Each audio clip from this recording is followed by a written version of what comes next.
clam soup. I love clams, I love vegetables, and it's an easy dish, so let's get going. A nice tall pot, some oil. I have here some crushed garlic. You know, I like to crush my garlic, put that in. That's it. And we'll just let that get a little bit golden. Add leeks. All right. A little salt on that, pepperoncino.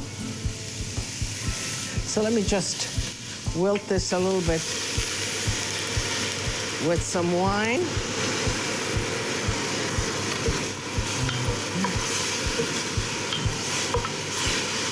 And I will add in the tomato. This is the plum tomatoes, you know, buy them whole, and then you crush them.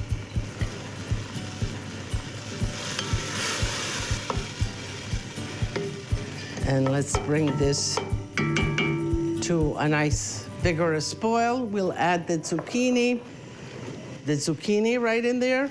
And I cut the zucchini in a sort of a matchstick because they're more resilient that way. If you cut them in rounds, they become softer and they will break.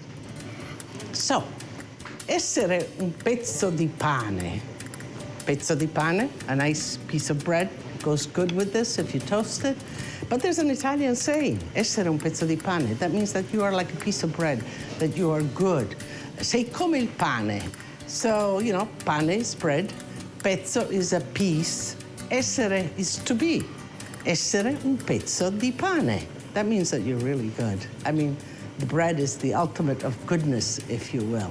So, let's add the clams, just like that.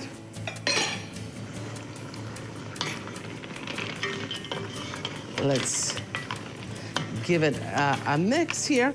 And at this point, the clams have to open. They have to cook, they have to open.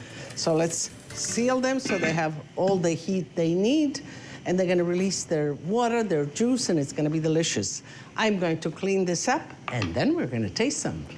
Tomatoes, you know, us Italians make it in any way. We made them in salads, we made them in frittatas, we made them in sauces, we made them in all kinds of things. And ultimately, you know, when they were nice and ripe, Grandma would make a soup, and that would require a little bit of garlic, a little bit of shallots, and these ripe tomatoes. She would squeeze out the seeds and then chop them up a little bit, the tomatoes, and she even added some water, and with some fresh basil, oil, a little pepperoncino. She cooked this, and then she sort of whisked all of that, and that was the basis of a soup. Now, she would do bread, and if she had, let's say she had some kind of a fish, clams.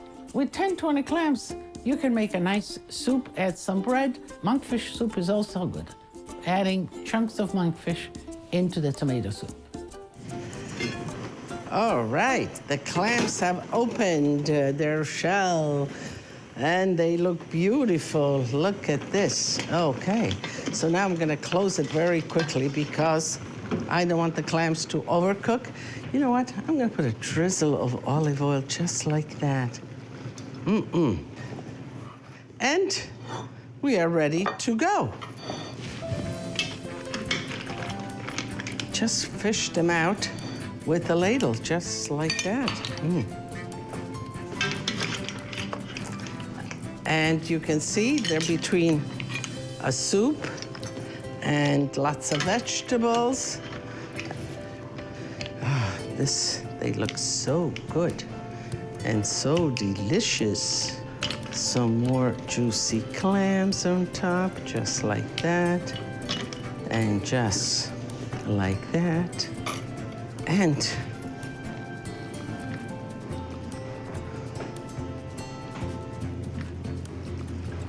I think I have enough juice here.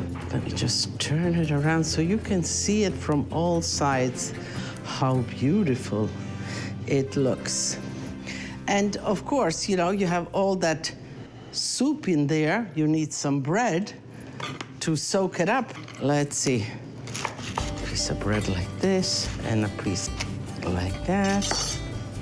Maybe I can put that just maybe here and here. Does that look good? Steamy, good, delicious? Absolutely. Do I need any parsley? Maybe, maybe, maybe. Maybe, maybe, maybe, just like that. And like this. And this is a beautiful presentation of a delicious dish. Whenever you serve this, make sure that you serve an empty bowl for all those shells to go into. I'm going to grab one that has juice in it, that one right there. The shell acts like a spoon. It's gonna deliver the juice and some tomatoes or whatever vegetable gets caught in there. Let me just enjoy it and try, and I will tell you. Really good. The clam is still so briny, so much of the sea, and that's the way you want it. The acidity of the tomato, it is really delicious. So everything is just right on.